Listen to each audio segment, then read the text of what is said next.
I'll never be another quirky, relatable teen vlogger if I make videos like this.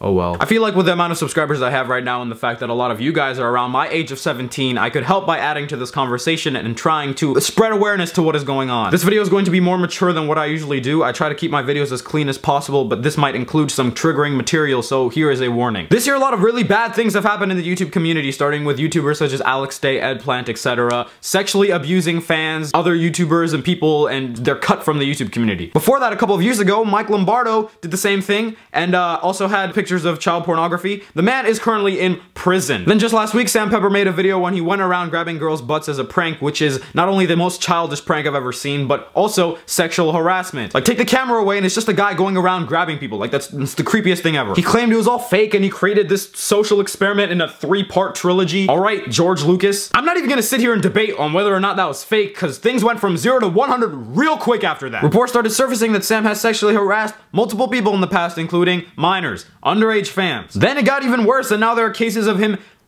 raping someone. And now another YouTuber by the name of Jason, or V1I, has come up in the conversation, and he definitely will not be the last, I assure you. His story involves getting a 15-year-old girl intoxicated and getting her to have sex with him when he's 20 years old, which, if you're gonna forget how morally wrong it is, like a lot of people have, it's also extremely illegal, as it is statutory rape. He admitted to this on camera, so it 100% happened.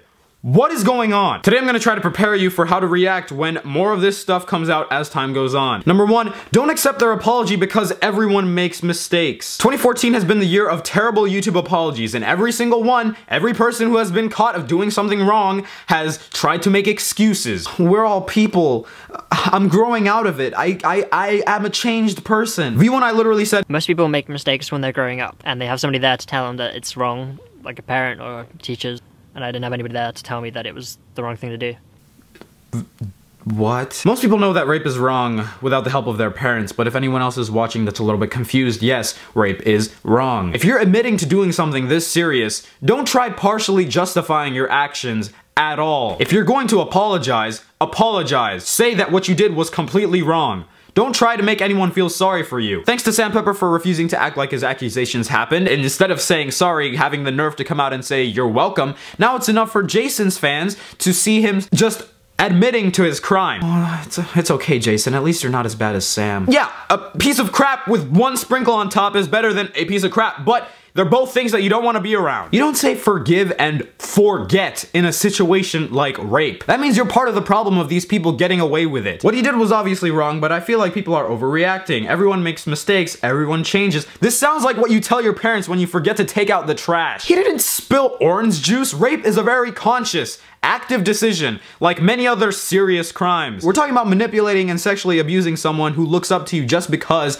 you're in a position of power. I'm all for you bettering yourself and becoming a better person, but not here. Not on YouTube. You lost your chance. If you're a sexual abuser, having a second chance at becoming a better person is completely different from deserving your large audience of people you have power over back. These people who have already trusted you before. Number 2, don't blame the victim. But she shouldn't have gone to his house in the first place. No, if she didn't want that to happen, why did she? Nope. This is what happens when you wear something like that. What? People want to blame the victim so bad when there's already an abuser present who has already committed a crime. When someone is brave enough to come out as being sexually assaulted, either believe and support them or shut up. This is because we want to create an environment where people aren't afraid to come forward because they don't want to be under intense scrutiny by the public as though they have something to answer for. That's the reason you're seeing them come out right now, because victims of sexual abuse are more likely to come forward when they see other victims of the same person doing so. They feel safer that way. But then there are people who are not only supporting the abuser, but harassing the victim. The abuser can't be a victim.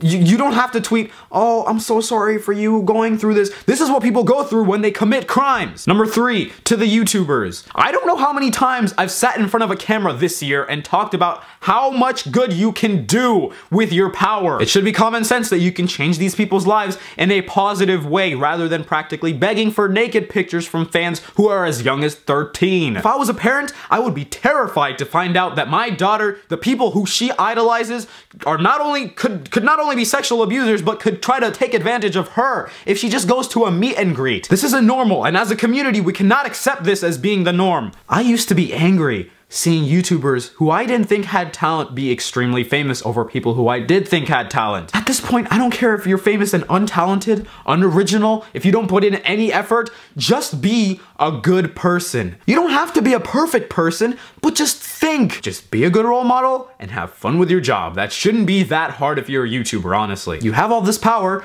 just use it responsibly. Uncle Ben did not die for this. When the bar has been set so low for being a YouTuber that I just don't want them to rape other people, there's definitely something wrong. This week made me realize that I really hate the YouTube community, and it also made me realize that I actually really love it. We're finally quick to call someone out on their crap now, but we still have a lot of work to do. I'm gonna leave a bunch of stuff in the description you should definitely check out, including the master post talking about all of the sexual abuse that has happened in the YouTube community. As we move forward, please keep this conversation going, and please remember that we should have zero tolerance for these kinds of people. And last but not least, please remember that you do not have to defend someone to your death just because they are really cute, have nice hair, or because their chubby bunny challenge was really funny.